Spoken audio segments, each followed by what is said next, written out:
हाय दोस्तों, आज हम आप सबकी समझ हिंदी साहित्य इतिहास का जो 1000 क्वेश्चनों की सीरीज चला रखा है उसका दूसरा पार्ट लेके आए हैं। पहले पार्ट में हमने 25 क्वेश्चन देखा था, आज हम उससे आगे देखेंगे, क्वेश्चन नंबर 50 तक देखेंगे। ठीक दोस्तों, यदि मेरा वीडियो आप सभी लोगों को अच्छा लगे तो लाइक करें और सब्सक्राइब करिए। चलिए देर न करते हुए शुरू करते हैं क्वेश्चन नंबर 1 से। क्वेश्चन नंबर 1 है, निम्नलिखित में से एक मैथिली शरण गुप्त की रचना नहीं, इनमें से एक रचना है जो वह मैथिली शरण गुप्त की नहीं है। वह रचना कौन सी है? वह सिद्धराज है, जय भारत है, हिडिंबा है या फिर कृषक क्रंदन है। तो दोस्तों, कृषक क्रंदन जो है वह मैथिली शरण गुप्त की रचना नहीं है। बाकी तीनों जय भारत, सिद्धराज और हिडिंबा, ये तीनों रचनाएं मैथिली शरण गुप्त की है। चलिए क्वेश्चन नंबर हम 2 देखते हैं। क्वेश्चन नंबर 2 है, खड़ी बोली हिंदी का आधुनिक काल, खड़ी बोली हिंदी का आधुनिक कालीन प्रथम महाकाव्य है। दोस्तों, खड़ी बोली का प्रथम महाकाव्य कौन कौन सी रचना मानी जाती है? साकेत को माना जाता है, प्रिय प्रवास को माना जाता है, भारत भारती को माना जाता है या फिर कुरुक्षेत्र को माना जाता है? तो दोस्तों, प्रिय प्रवास को खड़ी बोली का प्रथम महाकाव्य माना जाता है। चलिए क्वेश्चन नंबर 3 देखते हैं। क्वेश्चन नंबर 3 है, द्विवेदी युग को जागरण सुधार काल किसने कहा है? देखिए दोस्तों, जागरण सुधार काल किसने कहा है द्विवेदी युग को? बच्चन सिंह ने कहा है, मिश्रबंद विनोद ने कहा है, नंद दुलारे वाजपेयी ने कहा है या फिर डॉक्टर नागेंद्र ने कहा है? तो दोस्तों, जागरण सुधार काल डॉक्टर नागेंद्र ने कहा है। किसने कहा दोस्तों? डॉक्टर नागेंद्र ने कहा है, इसलिए ऑप्शन नंबर दोस्तों घ से हो जाएगा। चलिए हम क्वेश्चन नंबर दोस्तों 4 देखते हैं। क्वेश्चन नंबर 4 है, भूषण रीतकालीन किस काव्यधारा के कवि हैं? भूषण जो कवि हैं वो रीतकालीन किस काव्यधारा के कवि हैं? रीतबद्ध काव्यधारा के, रीत मुक्त काव्यधारा के, रीत सिद्ध काव्यधारा के या फिर आश्रयवादी काव्यधारा के? दोस्तों, भूषण जो है वह रीतबद्ध काव्यधारा के कवि हैं। ठीक दोस्तों, दोस्तों रीत सिद्ध काव्यधारा के कवि कौन हैं? बिहारी हैं। ठीक दोस्तों, चलिए क्वेश्चन नंबर हम लोग 5 देखते हैं। क्वेश्चन नंबर 5 है, प्रबोध पचासा ग्रंथ के रचयिता कौन है? बताइए दोस्तों, प्रबोध पचासा जो ग्रंथ है यह बड़ा फेमस ग्रंथ है, इसके रचयिता कौन है? रामानंद हैं, कबीर हैं, मतीराम है या फिर पद्माकर हैं? तो दोस्तों, इसके रचनाकार जो हैं वो पद्माकर हैं। ठीक दोस्तों, कौन है? पद्माकर हैं। चलिए क्वेश्चन नंबर हम लोग 6 देखते हैं। क्वेश्चन नंबर 6 है, काल की किस काव्यधारा में रहस्यवाद की भावना पाई जाती है? तो दोस्तों, आधुनिक काल की किस काव्यधारा में रहस्यवाद की भावना पाई जाती है? द्विवेदी युग में, छायावादी युग में, प्रगतिवाद युग में या फिर प्रयोगवाद युग में? तो दोस्तों, रहस्यवाद की जो भावना पाई जाती है वह है छायावादी युग में। ठीक दोस्तों, किसमें? छायावादी युग में।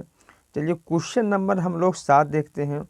क्वेश्चन नंबर 7 है, छायावाद शब्द का प्रयोग सबसे पहले किसने किया था?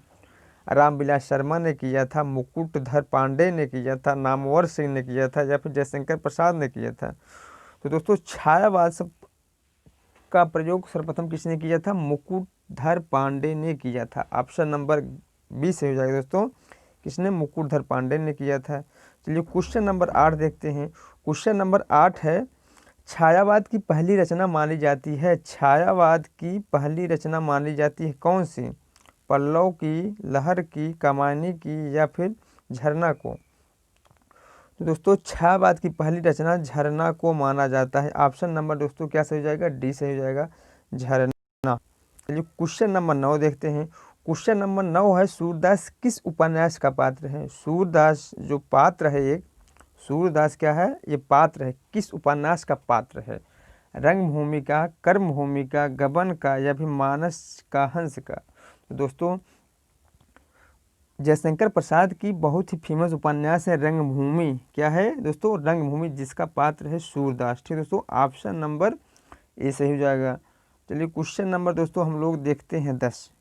क्वेश्चन नंबर 10 है, नीला चांद उपन्यास के लेखक कौन है?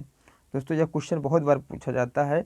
नीला चांद जो उपन्यास है उसके लेखक कौन है? रंगे राघव है, सुरेंद्र वर्मा है, शैलेश मटियानी है या फिर इनमें से कोई नहीं? तो दोस्तों, नीला चांद उपन्यास के लेखक जो हैं वो सुरेंद्र वर्मा है। ठीक है दोस्तों, ऑप्शन नंबर बी सही हो जाएगा, सुरेंद्र वर्मा। फिर दोस्तों क्वेश्चन नंबर हम लोग देखते हैं 11। क्वेश्चन नंबर 11 है भूतनाथ। भूतनाथ उपन्यास रचयिता कौन है? दोस्तों ये बहुत ही फेमस उपन्यास है। किसका? राधा कृष्ण दास का है, जगमोहन सिंह का है, देवकी नंदन खत्री का है, या फिर गोपाल राम गहमरी का है? दोस्तों यह उपन्यास किसका है? देवकी नंदन खत्री का है। ठीक दोस्तों, किसका है? देवकी नंदन खत्री का है। देवकी नंदन खत्री ने चंद्रकांता संतत भूतकात जैसे आदि बहुत फेमस सी कैसे एआरी पर उपन्यास की रचना की थी। ठीक दोस्तों, ये अपने समय के बहुत ही फेमस उपन्यासकार थे देवकी नंदन खत्री। चलिए दोस्तों क्वेश्चन नंबर 12 देखते हैं। क्वेश्चन नंबर 12 है अब्दुल बिस्मिल्लाह कृत। अब्दुल बिस्मिल्लाह कृत कौन सी रचना इनकी है? उपन्यास है झीनी झीनी बीनी चदरिया। अब्दुल बिस्मिल्लाह कृत झीनी झीनी बीनी चदरिया में किसका चित्रण किया गया है? किसका उपन्यास है ये? अब्दुल्ला बिस्मिल्लाह कृत की। इसमें किसका चित्रण किया गया है? जो ये इन्होंने उपन्यास लिखा है, इसमें किस वेश पे को बनाकर लिखा है? कबीर के जीवन को, या फिर भारत की सांप्रदायिक समस्या का, या फिर बुनकरों की जीवन संघर्ष का, या फिर इनमें से कोई नहीं? तो दोस्तों उन्होंने ऑप्शन नंबर सी बुनकर के जीवन का संघर्ष, इन्होंने भीनी भीनी चदरिया में बुनकरों के जीवन संघर्ष का चित्रण किया है। ठीक दोस्तों, चलिए क्वेश्चन नंबर हम लोग 13 देखते हैं। क्वेश्चन नंबर 13 है यशपाल की आत्मकथा है। यशपाल की आत्मकथा है कौन सी है? नीर का निर्माण, फिर सिंहावलोकन, मेरी जीवन यात्रा, या फिर मेरा जीवन प्रवाह? तो दोस्तों यशपाल की आत्मकथा है सिंहावलोकन। ऑप्शन नंबर बी से हो जाएगा सिंहावलोकन। चलिए क्वेश्चन नंबर 14 देखते हैं। क्वेश्चन नंबर 14 है अपने अपने पिंजरे आत्मकथा के लेखक कौन है? अपने अपने पिंजरे जो है आत्मकथा का लेखक कौन है? शिवराज सिंह बेचैन है, या फिर मोहनदास नैमिषारण्य है, या फिर सूरजपाल चौहान है, या फिर ओम प्रकाश वाल्मीकि है? तो दोस्तों अपने अपने पिंजरे के लेखक जो है वो है मोहनदास नैमिषारण्य। कौन है? मोहनदास नैमिषारण्य। ऑप्शन नंबर दोस्तों बी से हो जाएगा। ठीक दोस्तों, क्या सही हो जाएगा? ऑप्शन नंबर बी सही हो जाएगा। चलिए क्वेश्चन नंबर हम लोग देखते हैं 15। रविंद्र कविता कानन के लेखक हैं? निराला हैं, प्रसाद हैं, गुप्त हैं, या फिर हरिऔध हैं? रविंद्र कविता कानन के लेखक है निराला। कौन दोस्तों? निराला हैं। ऑप्शन नंबर दोस्तों ए से हो जाएगा निराला। चलिए क्वेश्चन नंबर हम लोग देखते हैं 16। क्वेश्चन नंबर 16 है आचार्य नंद दुलारे वाजपेयी को सौराष्ट्रवादी आलोचक किसने कहा है? दोस्तों आचार्य नंद दुलारे वाजपेयी को सौराष्ट्रवादी आलोचक किसने कहा है? विजय देवनारायण शाही ने, नामवर सिंह ने, रामविलास शर्मा ने, या फिर डॉक्टर भगवत स्वरूप मिश्रा ने? तो दोस्तों डॉक्टर भगवत स्वरूप मिश्रा ने नंद दुलारे वाजपेयी को सौराष्ट्रवादी आलोचक कहा है। ऑप्शन नंबर दोस्तों डी से ही हो जाएगा। क्या? ऑप्शन नंबर डी से हो जाएगा। चलिए क्वेश्चन नंबर हम लोग देखते हैं 17। क्वेश्चन नंबर 17 है समीक्षा के क्षेत्र में हजारी प्रसाद द्विवेदी का आगमन हुआ। कब हुआ? 1920 में हुआ, 1930 में हुआ, 1940 में हुआ, 1950 में हुआ? समीक्षा के क्षेत्र में हजारी प्रसाद द्विवेदी का जो आगमन हुआ वह हुआ 1930 ईस्वी में। ऑप्शन नंबर बी से हो जाएगा दोस्तों। चलिए क्वेश्चन नंबर 18 देखते हैं। क्वेश्चन नंबर 18 है निशा निमंत्रण। क्या? निशा निमंत्रण के रचनाकार कौन है? सुमित्रा नंदन पंत है, हरिवंश राय बच्चन है, बालकृष्ण शर्मा नवीन है, वीरेंद्र मिश्र हैं? तो दोस्तों हरिवंश राय बच्चन निशा निमंत्रण रचना के रचनाकार हैं। चलिए ठीक दोस्तों, क्वेश्चन नंबर हम लोग 19 देखते हैं। कबीर बाज भी, कपोद भी, पपीहा भी के रचनाकार हैं? धर्मवीर है, मुद्रा राक्षस है, या फिर धूमिल है, या फिर प्रेमचंद है? तो दोस्तों धर्मवीर, कबीरबाज भी, कपोद भी, पपीहा भी के रचनाकार हैं।